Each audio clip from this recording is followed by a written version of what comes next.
یہ تحریک عدم اعتماد کی باتیں تو ہم کافی عرصے سے سن رہے ہیں، لیکن اس مسئلے پہ ماضی میں مسلم لیگ نون اور پاکستان پیپلز پارٹی کے درمیان ایک اختلاف تھا، اور اختلاف یہ تھا کہ جب پی ڈی ایم بنی تھی اور پی ڈی ایم کی میٹنگ شروع ہوئی اور انہوں نے ایک اپنا جب اعلامیہ بھی جاری کیا تھا، تو اس اعلامیے میں انہوں نے بہت تنقید کی عمران خان صاحب کی حکومت پر، اور اس پر اتفاق کیا کہ یہ حکومت جو ہے اس کو ہٹانا بڑا ضروری ہے، لیکن ہٹانے کے طریقہ کار پر یہ دونوں بڑی اپوزیشن پارٹیاں جو ہیں ان میں اختلاف تھا۔ پیپلز پارٹی کہتی تھی کہ تحریک عدم اعتماد لائی جائے، لیکن مسلم لیگ نون کا خیال تھا جی کہ اسمبلیوں سے استعفے اور لانگ مارچ ہی مسئلے کا حل ہے۔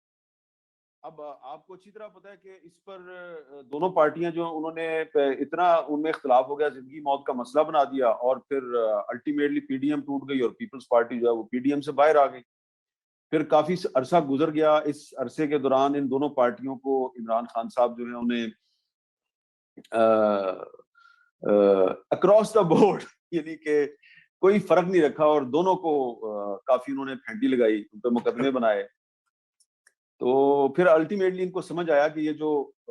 ہمارے جو آپس کے اختلافات ہیں اس کا تو بڑا فائدہ اٹھا رہے ہیں عمران خان صاحب، تو پھر بعد میں پھر بیک ڈور چینل سے ان کے درمیان بات چیت شروع ہوئی، اور اب میرا خیال ہے کہ جب اب اگلے سال الیکشن بھی آنے والا ہے، تو اب آ کے ان کو یہ ریلائز ہوا ہے کہ جی عمران خان صاحب کو نکالنے کا بہترین طریقہ یہ ہے کہ ہم تحریک عدم اعتماد کر لیں۔ تو اس میں ایک اور پہلو جو ہے وہ بڑا امپورٹنٹ ہے،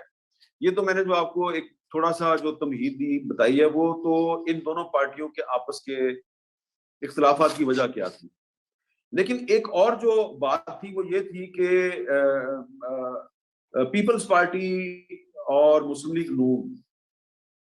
یہ دونوں جو ہیں ان میں ایک اختلاف یہ بھی تھا کہ مسلم لیگ نون یہ کہتی تھی کہ پیپلز پارٹی کا سٹیک ہے سندھ میں، ان کی حکومت ہے صوبے میں، تو اس کی وجہ سے یہ اسٹیبلشمنٹ کے بہت قریب ہے اور اسٹیبلشمنٹ کے ساتھ مل کے چلنے کی کوشش کر رہی ہے، جبکہ ہم جو ہیں وہ ہم بڑے انقلابی ہیں اور ہم جو ہیں وہ اسٹیبلشمنٹ کے ساتھ نہیں چلیں گے، اور ووٹ کو عزت دینے کی بات ہوتی تھی۔ تو اب آہستہ آہستہ ایسا لگ رہا ہے کہ اس مسئلے پہ بھی مسلم لیگ نون جو ہے وہ پیپلز پارٹی کی ہم خیال بن گئی ہے۔ تو اب ایک زمانے میں آپ کو پتا ہے کہ جو ہم خیال جو ہے وہ کس کو کہتے تھے، تو اب یہ دونوں ایک دوسرے کے ہم خیال بن گئے ہیں، اور ان کا خیال ہے کہ شاید اسٹیبلشمنٹ جو ہے وہ نیوٹرل ہو چکی ہے، تو اس لیے اب انہوں نے تحریک عدم اعتماد لانے کا فیصلہ کیا ہے۔ ابھی ان کی جو بات چیت آپس میں ہوئی ہے اور ملاقاتیں ہو رہی ہیں، تو اس میں یہ تو اتفاق ہو چکا ہے ان کا کہ تحریک عدم اعتماد لانی ہے۔ ابھی تھوڑی دیر پہلے بھی میری ایک اہم رہنما سے بات ہو رہی تھی، تو وہ یہی کہہ رہے تھے کہ تحریک عدم اعتماد ضرور آئے گی اور بڑی جلدی آئے گی، لیکن ابھی کچھ چیزیں باقی ہیں طے ہونا کہ جو امیدوار ہوگا وزیر اعظم کا وہ کون ہوگا، اور الیکشن کب ہوگا، اس سال ہوگا یا اگلے سال ہوگا۔ تو یہ بات ساری چیزیں طے ہو جائیں گی تو عدم اعتماد بھی آ جائے گی، اور اس دفعہ جب تحریک عدم اعتماد آئے گی تو اس کا مطلب یہ ہوگا کہ یہ 100% شور ہیں کہ ان کے نمبرز پورے ہیں۔ بالکل جی، بالکل جی سولنگی صاحب۔ جی میر صاحب، ابھی آپ فرما رہے تھے کہ ایک وجہ پیپلز پارٹی اور نون لیگ کی جو قربت ہوئی ہے عدم اعتماد کے لیے، اس میں ایک وجہ یہ ہے کہ عمران خان نے دونوں کی پھینٹی لگائی اور دونوں کو سمجھ آ گئی، لیکن ایک اور وجہ جو آپ نے بتائی وہ یہ ہے کہ ان کا خیال یہ ہے کہ عمران کے سر پر جن کا دست شفقت تھا وہ شاید ہٹ گیا ہے اور وہ لوگ غیر جانبدار ہو گئے۔ ان دونوں وجوہات میں سے بڑی وجہ کیا ہے؟ کیونکہ پینٹی تو ان کی پہلے زیادہ لگی تھی، زرداری نواز شریف صاحب خود، شہباز، تو اس وقت یہ اتنے متحد تو نہیں تھے عدم اعتماد پر۔ سولنگی صاحب، مجھے پتا تھا کہ آپ ایسا سوال کریں گے کہ میں پھنس جاؤں گا اور دیوار کے ساتھ لگا دیں گے آپ مجھے، اور میرے پاس بھاگنے کا راستہ نہیں ہوگا. میں فرض کر لیتا ہوں کہ یہ سوال میں نے کیا ہی نہیں اور آپ نے سنا بھی نہیں. نہیں, میں اس کا کوشش کرتا ہوں اس کا جواب دینے کی. دیکھیں مرتضیٰ بھائی, اس کے دو پہلو ہیں. آپ نے جو سوال کیا نا اس کا جواب جو ہے اس کے دو پہلو ہیں, ایک ٹیکنیکل ہے ایک پولیٹیکل ہے.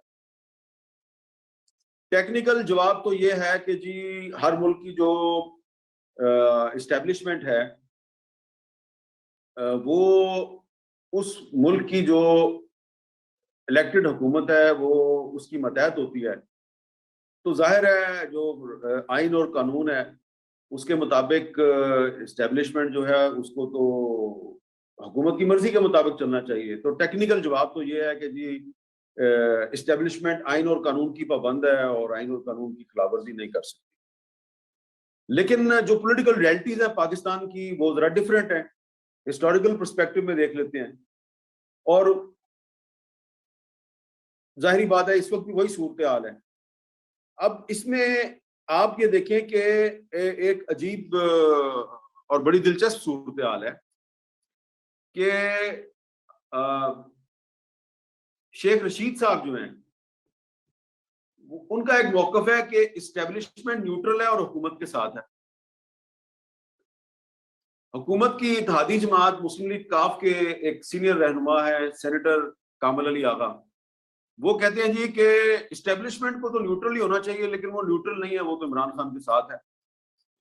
اور دوسری طرف وہ پارٹیاں جو تحریک عدم اعتماد لانا چاہ رہی ہیں وہ پبلکلی یہ بات نہیں کہہ رہی لیکن ہمیں بند کمروں میں وہ اس طرح ہاتھ ہلا ہلا کے انگلی گھما گھما کے وہ کہتے ہیں او پائی جی اسٹیبلشمنٹ نیوٹرل ہو گئی ہے. کہتے ہیں اچھا جی آپ صحیح کہہ رہے ہوں گے, یقین کیسے آ گیا آپ کو کہ اسٹیبلشمنٹ نیوٹرل ہوگی؟ تو کہتے ہیں بس وہ نیوٹرل ہو گئی ہے. تو اب وہ اتنا زور لگا کے کہتے ہیں کہ نیوٹرل ہو گئی ہے کہ ہاسا نکل جاتا تھوڑا. بالکل. تو جب ہاسا نکل جاتا ہے تو اس کے بعد آپ کہتے ہیں اچھا جی پھر ہوگی اچھی بات ہے اگر ہو گیا نیوٹرل. لیکن شیخ رشید صاحب جو ہے وہ ان کی جو نیوٹرلٹی کا جو ڈیفینیشن ہے وہ اور ہے, کامل علی آغا صاحب کی اور ہے, شہباز شریف صاحب کی اور ہے, اور مولانا فضل الرحمان صاحب بھی کہتے ہیں کہ نیوٹرل ہو گئی. مولانا صاحب نے خود مجھے کہا کہ نیوٹرل ہو گئی. تو بھائی جان اب اگر مولانا فضل الرحمان صاحب نے مجھے کہہ دیا ہے کہ اسٹیبلشمنٹ نیوٹرل ہو گئی ہے تو میری یہ مجال کہ میں ان کو چیلنج کروں. بالکل. لیکن آپ نے سب کی باتیں تو حامد صاحب ظاہری بات ہے آپ انفارمیشن تو گیدر کرنے کے ماہر ہیں اور اس کی بنیاد پہ تجزیہ کرتے ہیں.